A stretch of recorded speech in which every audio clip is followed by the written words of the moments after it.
আজ প্রচণ্ড বৃষ্টি। বৃষ্টির বাজারে একটু ভালো কিছু খেতে ইচ্ছে করছে, কি করা যায়। দেখলাম ফ্রিজে কিছু পমফ্রেট মাছ আছে, তাই বানিয়ে ফেললাম ধনিয়া হারা ভারা পমফ্রেট ফ্রাই।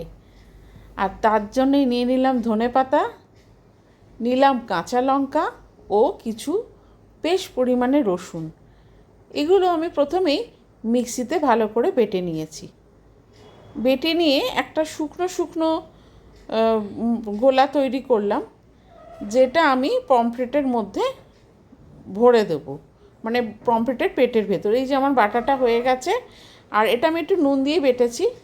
আর পমফ্রেট মাছগুলো নিয়ে নিলাম। তো পমফ্রেট মাছগুলো নিয়ে প্রথমে আমি ছুরি দিয়ে ওপরটা কিছুটা কেটে কেটে দিলাম, যেমন এই মশলাটা যখন আমি গায়ে মাখাবো এবং পেটেও ঢোকাবো। তো যখন আমি এটা করলাম, তো অনেক বেশি ভেতরে জিনিসটা ঢুকবে। মানে আমি যে রসুনের যে ফ্লেভার বা ধনেপাতা, আচ্ছা ধনেপাতা রসুনের মধ্যে যদি ভালো লাগে আমচুর পাউডার, যেহেতু আমার কাছে নেই আমি দিইনি আমচুর পাউডার, অথবা লেবুর রস। তবে লেবুর রস দিলে বেশি একটু জল জল মতন হয়ে যায় বলে, সেক্ষেত্রে আমার মনে হয় আমচুর পাউডার দিলে অনেক বেটার হবে।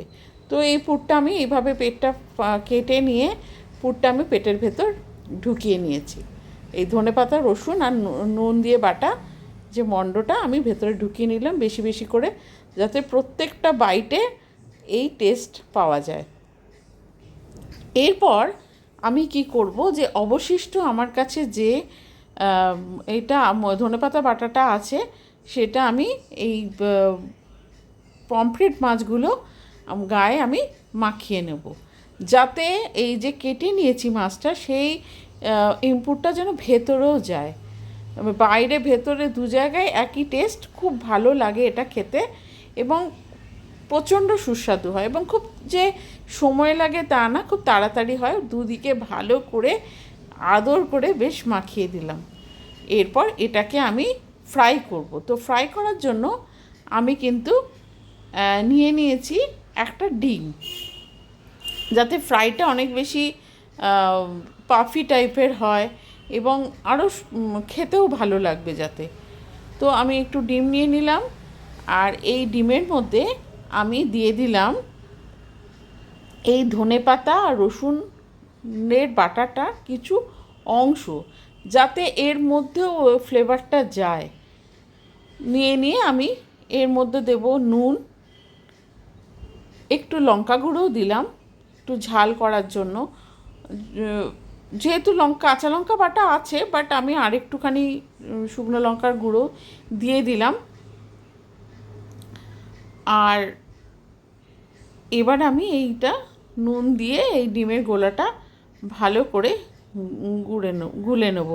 আর এর সঙ্গে আমি একটু ময়দা বা কর্নফ্লাওয়ার দিতে হবে, কেন এই জিনিসটাকে একটুখানি থিক করার জন্য, যাতে এই পমফ্রেটের গায়ে সম্পূর্ণভাবে এই গোলাটা লেগে আটকে থাকে। আর দিয়ে দিলাম একটু গোলমরিচ। আমার একটা রোগ আছে জানেন তো, সব কিছুতে আমি একটু গোলমরিচ না দিলে মনে যেন মোটেই শান্তি পায় না। তারপর ভালো করে গুলে নিলাম এই ডিম, ময়দা, নুন, গোলমরিচ আর ওই রসুন বাটার অংশটা ভালো করে গুলে নিয়ে আমি বাটিতে, যেহেতু মাছটা ডোবানো যাবে না, ওই জন্য একটা ছড়ানো জায়গা আমি নিয়ে নিয়েছি। ছড়ানো জায়গায় নিলে কি মাছটা ভালো করে আমি মাখাতে পারবো, এর জন্যই কিন্তু আমি এই বাসনটা চেঞ্জ করলাম। তো ভালো করে দুপিঠ ভালো করে মাখিয়ে নিতে হবে একদম সুন্দরভাবে। এরপর এগুলোকে ভেজে খেয়ে ফেললে কিন্তু কাজ শেষ। আর আমি কড়াইতে তেল অলরেডি বসিয়ে দিয়েছি। কড়াইতে এবার তেল গরম হলে ফ্রাইং প্যানে নিয়েছি, যেহেতু ডুবো তেলে এটা আমি ভাজতে পছন্দ করি না। আর মাছগুলো আস্তে আস্তে দিয়ে দিলাম, এবং যেই অংশে, যেহেতু মাছের ওপরটা খুব মসৃণ, তো গোলাটা ভালো করে না লাগার জন্য আমি হাত দিয়ে দিয়ে মাখিয়ে নিলাম। আর তারপরে এপিঠ ওপিঠ ভেজে নিলাম। ব্যাস, আমার কাজ শেষ। এবার খাওয়ার কাজ খালি বাকি। তো এইভাবে আপনারা যদি করেন, খুব চটজলদি এটা হবে। আর খেতে কিন্তু সত্যি বলছি অসাধারণ হয়, অসাধারণ। নিজে করেছি বলে তা না, এটা কিন্তু খুব এক পিঠ আস্তে করে ভেজে নেবেন।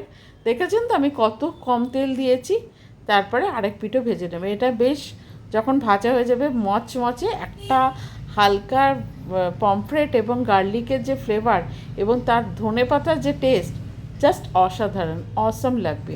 কেমন হয়েছে লিখে জানাবে।